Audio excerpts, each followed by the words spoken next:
Good afternoon. We are going to be reading from Across the Wide and Lonesome Prairie. This is a book about the Oregon Trail, and it's the author or who the person telling this story, the narrator, is Hattie Campbell, and the setting is going to be 1847. So her family has decided, we're on page 40, but her family has decided that they are going to go on the Oregon Trail because 4 of her siblings died from swamp fever. And they were all of her sisters. 2 of her brothers are still alive, but Pa was really sad about it and was continuously thinking about it. So they wanted a fresh start. He wanted a fresh start. Ma was not so, she wasn't so sure about it. But what really convinced her was her sister wanted to go with them. So they've traveled all the way from Independence. Let's see if I can find it, the map, I'm sorry. So they've traveled all the way from Independence to now.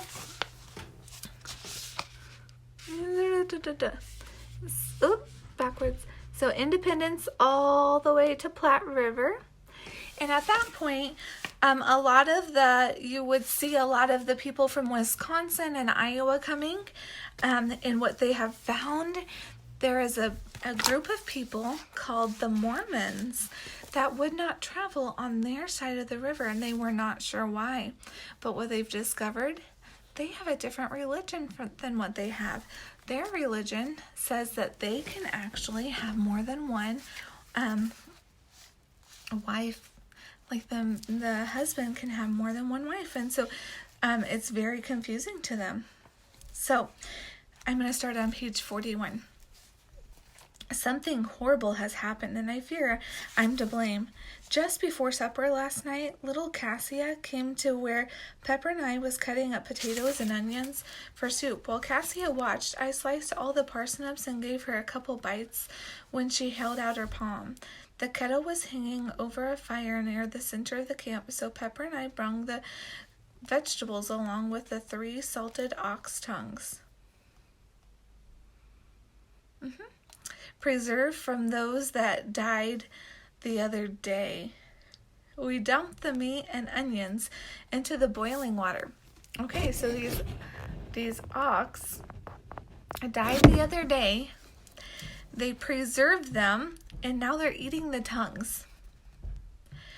They have found vegetables along the way. As they would find them, they would gather them, like parsnips, and they would find carrots or whatever they would find. And now they're having a stew, it sounds like. But we dumped the meat and onions into the boiling water, but save the rest to add later. We returned to help Mrs. Lewis, Pepper's mother, make pies. I rolled out dough on the wagon seat, enough for 6 pie crusts. This took near an hour. While I was pressing them into pans, we heard screams. Oh no, what do you think happened? In the dirt by the kettle was 3 boys. They were shaking and twisting and foaming at the mouth and gasping for breath. When we saw that one of the boys was Wade, Pepper and her mother ran with their hands in the air, crying out his name. Such was my hurry that when I jumped down from the seat, my skirt swept the pie crusts off down into the dirt. What is it? What happened? Wade's mother cried, pulling him up into her arms. Pa noticed the basket of vegetables had been knocked off. He scooped up a handful and yelled, "No one eat anything. No one." He leapt into the crate so folks could see him and kept hollering, "Who made this soup? What's in it?" I was so frightened, my insides were shivering, but I stepped forward. Pepper did too. "Pa," I said, trying not to cry, "it was our turn to cook tonight. We made it." "Hattie, show me what you put in it, quick." To the gathering men, he shouted, "Bury all this. Bury it now."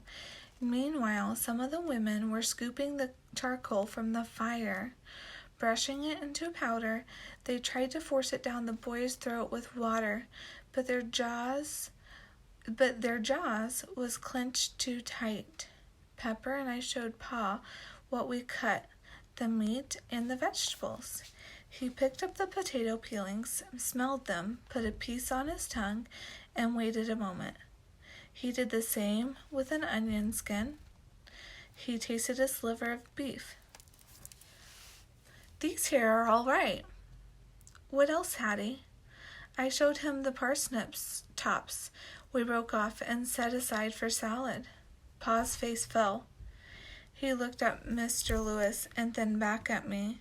He sniffed the greens, then placed a tiny bit of the root on the tip of his tongue. In an instant, he spit it out. God help us, he said. This is water hemlock, poison. Hattie, wash your hands quick. Next day, it's mid-morning, and we are so I wonder, it said Cassia, so is Cassie a boy, I guess? I thought Cassia was a girl. Maybe Cassia was a boy. Okay. Next day, it's mid-morning. We're still camped. There is so much upset and noise that I am alone in our wagon for a few moments. No one can see me because I'm hidden among the flour sacks, which I could disappear. I wish I could disappear for good. I'm sorry. When Pa said the word hemlock, panic broke out. Folks who hadn't eaten yet suddenly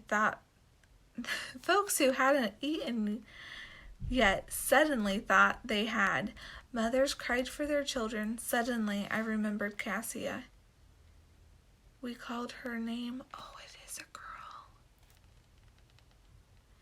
Gideon found her curled up inside his family's wagon. Oh, I might cry. When I saw him carrying her limp body in his arms, and when I realized she was dead, I broke down. Only 2 bites, I sobbed. It was only 2 bites. 3 graves are being dug by the side of the trail. The 2 younger boys died 30 minutes after becoming sick. Wade hasn't woke up yet. His eyes just stare and his body stiffens and shakes so wildly they've had to tie him down so he won't hurt himself. Pepper is too upset to speak. It crushed me to look at Wade. He is breathing hard and fast through clenched jaws, so it sounds like he's hissing. Blood is at the corners of his mouth. I have never seen such a violent sickness. What happened was the boys were so hungry, they sampled the vegetables while waiting for supper. We don't know how much hemlock Wade ate, but we're praying it ain't as much as the others. He was the only one whose jaws they were able to pry open long enough for him to swallow. Maybe charcoal in the stomach is absorbing the poison. There's much weeping. Pepper and I show the men where we found the plants. We are showing them to everyone. Walking from wagon to wagon, telling children to be careful, to stay away and not to touch them if they find any out playing. Pa said, at first, there's a sweet taste when you take a bite, but then there's a bitter burning taste. Carrots and parsnips, he showed us by drawing it in the dirt, have a root. That's what they are, a root. Hemlock has a few roots joined together like a hand with plump fingers. The color is white, just like parsnips and wild carrots. Even the tops are deadly. Sheep and cattle die from grazing them. Uncle Tim said that one small root can kill a horse. Wow, one bite can kill a man. He showed us that when you cut a hemlock, it drips with an oily yellow goo. The other thing is the roots are hollow with rungs, like rungs in a ladder. I'm sick to think. I didn't know these things. We have pulled out and left behind the terrible camp along the Platte. Gideon and Mr. Lewis, Wade's father, carved the children's names onto a plank of wood along with a warning and placed it by the graves. The funeral was unbearable. Oh, the tears. We stood with Cassia's parents and sisters. The boys' families had many aunts and uncles, brothers and cousins. A lone fiddler played Amazing Grace. As men shoveled dirt onto the common grave, moments later the sun set, spread gold and purple across the wide flowering river. I ached somehow, something fierce. Mrs. Anderson looked at me with eyes full of sorrow, then gently brushed my cheek before turning away. Later, when the stars were out and no one could see me, I ran into the bush and fell down weeping. My heart was broken. Everyone says I'm not to blame, but still, I feel dead inside. It's a miracle no one else ate the vegetables. Wade seems to sleep, but his eyes are open. He mumbles words we don't understand. They gave him a sip of rum this morning, which has made his arms and jaw relax. Pepper lifts a spoonful of water to his lips every half hour and rubs her fingers along his throat so he'll swallow. He must have bitten his cheek because there is blood in his mouth. Our mothers pray. They are asking God that if it be his will to please heal Wade. I look over at the Anderson wagon and start crying again. There are half as many diapers pinned to their canvas top. Ma said, "There's nothing worse than losing a child, and to leave behind the grave never to see it again is an unspeakable pain. Lord, please don't let Wade die." I don't know what day this is. We crossed the South Platte. I have not felt like riding until now. This river is near a mile wide, and it's so shallow lots of folks walk across. This was a very great relief to me. Pepper and I challenged Gideon, some other boys to race, but we soon slowed down by our wet skirts. When Gideon saw us struggling to run in the waist-high river, he stepped between us, took our hands, and helped us pull across. It was the first time any of us had laughed for days. Once ashore, he flopped down in the warm sand and stared up at the sky. It was such a lovely blue. I felt for that moment happy again. While Pepper and I wrung out our hymns, Gideon turned away, embarrassed to see our bare legs. He is the nicest of all boys we've met, except for Wade. I feel sad. Wade's been sleeping these 2 days. His mama keeps a damp cloth over his eyes so he won't go blind. Later, now that we're in the North Platte River Valley, the air feels dry and thin. My lips are so chapped they bleed when I talk. The only thing to do is dip our fingers into the bucket of axle grease and rub our lips every hour or so. It smells bad, it tastes bad, the blowing dust sticks. It feels like we must be halfway to Oregon, but the tall Joe says no. We've only gone 500 miles. He also said the worst part of the trail is to come. Does he mean more rivers to cross? Will there be Indians? I'm afraid to ask. what he's talking about. The Anderson wagon had an accident when we climbed the windless hill and we're heading down the other side. It was so steep at the top of the hill, we unhitched the teams and led them down separately. Then we chained the wheels to keep them from turning. Also, we cut small trees and tied them behind each wagon for drag to slow it down as men lowered them with ropes and pulleys. That's why this place is named Windless Hill. It took hours and hours. I was nervous watching the men strain so hard, their heels dug into the sand, palms bleeding from the ropes. Ma and some other ladies tore their petticoats into rags wrapped around the men's hand. What happens with the Anderson wagon is that their front axle hit a stump, which caused the small rope to snap, which anyone could help.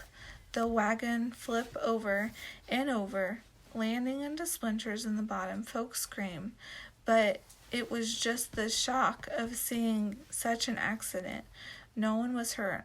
Thank God Mrs. Anderson and her daughters were watching from the top of the hill, for they had climbed out earlier to lighten the load. The only belongings they could rescue were clothes and blankets that were strewn all over the rock, that their trunks spilled open, and a few tools. Aunt June and Uncle Tim right away invited their family to share their own wagon and supplies for the rest of the journey. We also will share Hazel, Holly, Laurel, and Olive will take turns riding with us. I don't mind giving up my very small spot inside, as it is hot from the sun beating down on the canvas top. I'm tired of the bumping and rattling. Besides, something always tips over. Yesterday it was Mom's bureau. Things are packed in so tight that the bouncing makes the ropes fray. My opinion is it ain't safe in there. 2 other wagons got stumped today, so those families will double up with others. There's enough wreckage to completely build a new rig, but no time to do it. We must keep going. The mules and oxen will go to others who need them. After supper, Gideon came over to where Pepper and I were sitting. He nodded to me, then looked shyly at Pepper.